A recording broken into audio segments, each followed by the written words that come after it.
All right, so hi everyone again. I'm Reed-Maxfield, and this summer I was the Albright Fellow in Youth Advocacy at the Harriet Tubman Center, which is most commonly referred to as Tubman, so that's how we'll be referring to it in this presentation, and that's located in Minneapolis, Minnesota. So Tubman is a multi-service nonprofit organization. They offer a wide variety of services aimed to help families struggling with domestic violence and relationship violence, substance abuse, and mental health issues. The work I did was all focused around the services they provide for domestic violence survivors. So my role at Tubman was as a youth advocate intern. So all of the work I was doing was with children and youth who were staying at the shelter, mostly because their mothers were staying there because they were fleeing violent relationships. I worked primarily with children ages 5 to 13, though I also did a little work with teenagers as well. The main work I did was helping to plan and facilitate Peace Camp, which is a daily free summer camp program that Tubman runs for youth staying at the shelter. When I wasn't working at Peace Camp, I was just around the shelter to respond to the immediate needs of the youth there. And then in addition to that, I took on the project of redesigning and co-facilitating a family-focused support group for women at the shelter. So my Peace Camp, more specifically, my duties within Peace Camp were to plan and facilitate daily activities. So each week had a different theme. We had like the social justice theme, environment theme, science theme. We just tried to keep it interesting, and really the main goal was to just try and help these kids who were going through really, really difficult situations kind of have a fun summer anyway. So we tried to, we just planned activities that had to do with these themes, both in the shelter and then out around the Twin Cities area.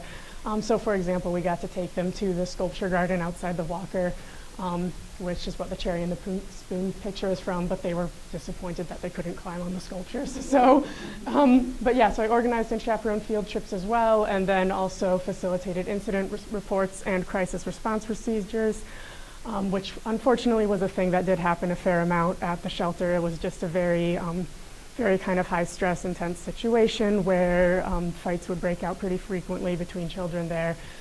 So we had pretty strict incident report procedures that I got to learn about. Then the family focus group was one of many support services that Tubman offers for residents at the shelter. This group, as the title suggests, is focused towards women staying in the shelter who have children, helping them deal with family-related parenting issues. During the school year, this is taught as a pretty formal class with a curriculum that's taught by a professor at the University of Minnesota. Over the summer, those resources aren't available, so they have interns kind of replan the group just so it can keep going over the summer.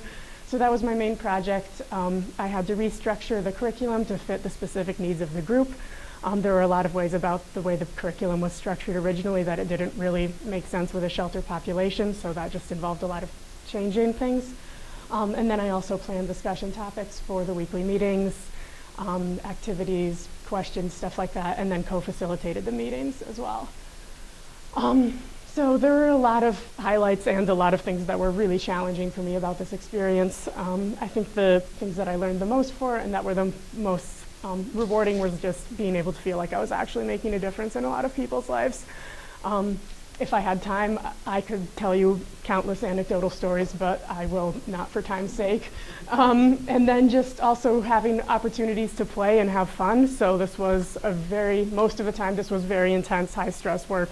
But I thought Tubman does a fantastic job of really honoring that kids still need to be kids and trying to let them have fun despite everything that's going on in their lives. So I got to play with a lot of Play-Doh and build a lot of Lego houses and have a lot of water fights, so that was great. But then some more serious, challenging moments were also just that there were a lot of moments where even after having a lot of specific training, I really didn't know what to do, and I kind of froze up. And I knew that I had to intervene and help out somehow, but I didn't know what to do. This would happen a lot with, goes to my next point, when there were conflicts between the residents, both between like children at the shelter and women there. They would start fighting. Sometimes that would escalate and get physical, and I knew that I had to break it up, but I didn't know how. So that was really challenging. Then also this term I just learned this summer, which is compassion fatigue, also often referred to as secondary trauma that just can come up from working in really high stress situations where you just learn about really bad, sad things that are happening to people, and it takes a toll on you. So, but I learned a lot intellectually. I learned group facilitation skills. I would have never before this summer known how to go about facilitating a support group. I also learned how to work with children with behavioral challenges. There were a lot of children at Tubman with various learning differences and behavioral challenges. I learned curriculum planning skills, both in planning the curriculum for the family focus group and in planning activities for Peace Camp. And then professionally and personally, I learned how to negotiate difficult group dynamics, both with the children in the shelter and working with the mothers in the support group.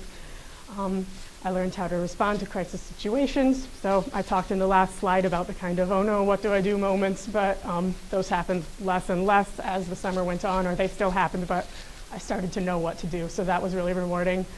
I learned how to think on my feet when things don't go according to plan, and I learned that basically for every plan you make, when you're working with 20 kids, you need to have like 5 or 6 backup plans. And so I also then learned how to collaborate with others in a professional setting. I had really, really great coworkers who all were passionate about their work and really believed in what they were doing, and that made it so much more enjoyable and rewarding.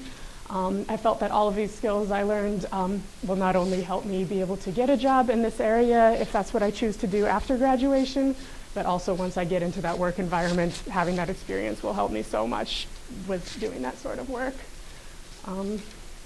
Finally, the academic impact of my internship, I was able to get firsthand experience in a lot of concepts and theories that I've been learning about in Cornell courses since I got here. So I've studied theories around domestic violence and how, like sociologically in my sociology classes for a while, but being able to work in that sort of a shelter setting and see that firsthand really kind of brought that home. Focused my interest in social work and nonprofits. I've been thinking for a while that I might want to go into that type of work, but it's a really, really broad field. So getting to kind of test a really specific area was really helpful to see like if that was an area I could go into. And then it's also prepared me a lot to serve as an advocate for the Cornell community, which has been really helpful. One thing I do this year at Cornell is I am a domestic violence and sexual assault advocate for the Cornell community. And when I got here, I went through a training program for that, which was very similar to the training program I went through to work at Tubman. So it was really helpful for me to already have that background from the summer. I have a lot of people to thank. My donations were made in honor of Henry Albright. My site supervisor was Katie Sly, who was one of the youth and family advocate staff members at Tubman. My faculty sponsor was Erin Davis from the sociology department. And then last but not least, everyone from the CCEC staff who was incredibly helpful in both finding this experience and then processing it afterwards. So. Thank you.